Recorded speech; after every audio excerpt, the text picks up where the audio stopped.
Salah satu siswa privatan aku pernah tanya gini ke aku, Miss, apa motivasi Miss buat belajar?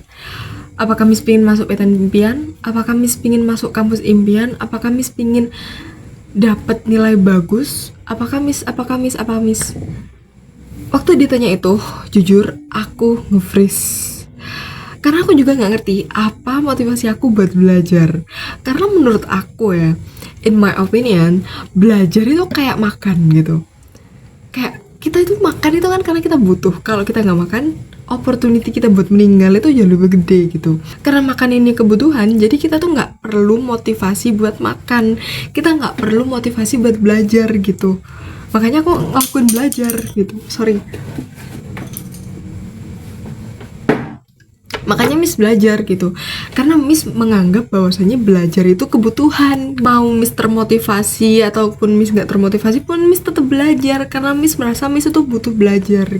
Salah satu siswa privatan aku pernah bilang gini ke aku, Miss, ngapain sih kita tuh belajar matematika, kita tuh belajar ini, kita belajar rumus-rumus ini. Emangnya rumus-rumus ini tuh penting buat kita besok waktu kerja? Emangnya rumus-rumus ini tuh penting buat masa depan kita gitu? Terus aku jawab, iya, soalnya besok kalau kamu pengen bangun gedung tinggi, kamu butuh rumus-rumus gini. Waktu kamu kuliah, kamu butuh rumus-rumus ini gitu. Tapi aku nggak mau, Miss. Aku nggak mau jadi arsitek. Aku nggak mau jadi yang bangun-bangun gedung. Aku nggak mau jadi yang bangun-bangun jembatan. Terus apa gunanya, Miss, ini? Semua aku pelajarin gitu.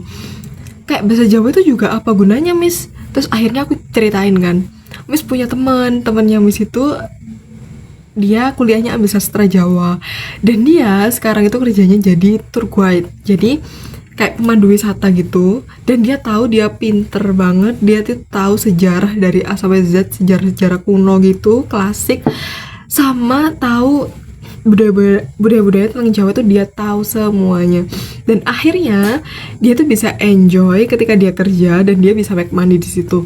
Dan bla bla bla bla bla, aku kasih dia contoh banyak banget dan akhirnya aku bilang ke dia gini, semua ilmu yang kita belajar itu pasti ada benefitnya. Meskipun kita nggak bakal terjun ke sana, tapi at least kita punya wawasan di situ. Dan akhirnya siswaku pun ini diem dia.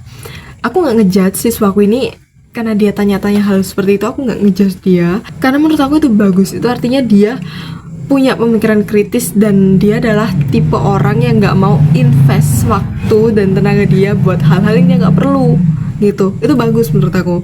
Dia cuma mau invest waktunya ke hal-hal yang dia butuh dan dia mau. Lanjut lagi, dia tuh tanya ke aku, apa motivasi Miss buat belajar? Apakah Miss pengen dapat nilai bagus, pengen dapat universitas impian kah, pengen dapat banggaan orang tua kah, pengen dapat ini, pengen dapat itu? Jujur, waktu dia tanya itu aku nge-freeze. Karena selama ini aku belajar pun aku nggak ngerti apa motivasi aku buat belajar gitu. Karena menurut aku ya, in my opinion, belajar itu kayak makan gitu. Kita nggak perlu motivasi buat makan, kita juga nggak perlu motivasi buat belajar gitu. Kita ngelakuin itu karena kita harus, karena kita butuh ngelakuin itu. Jadi kuncinya adalah kita harus merasa bahwa kita butuh belajar. Dengan gitu kita bakal do it all the way meskipun kita nggak termotivasi. Loh, Miss, berarti Miss nggak punya goals, berarti Miss nggak punya tujuan. Bukannya Miss nggak punya tujuan, bukannya Miss nggak punya goals, but I have believed that when the why is clear, the how is easy. Jadi bukan berarti nggak punya tujuan, tapi gimana caranya kita bisa berproses. Let's say nih, kita punya goalsnya adalah nilai bagus. Setelah kita bisa achieve hal itu, mungkin kita senangnya mungkin ya sehari, 2 hari, seminggu, sebulan. After itu kita biasa aja. Kita merasa hal yang kita achieve ini ya udah biasa aja. Tapi yang bakal kita maknai adalah gimana cara kita sampai sana. Gimana kerja keras kita, gimana cara belajar kita biar bisa sampai sana. Gimana journey kita bisa sampai ke hal itu. Gitu. Oke, bye-bye.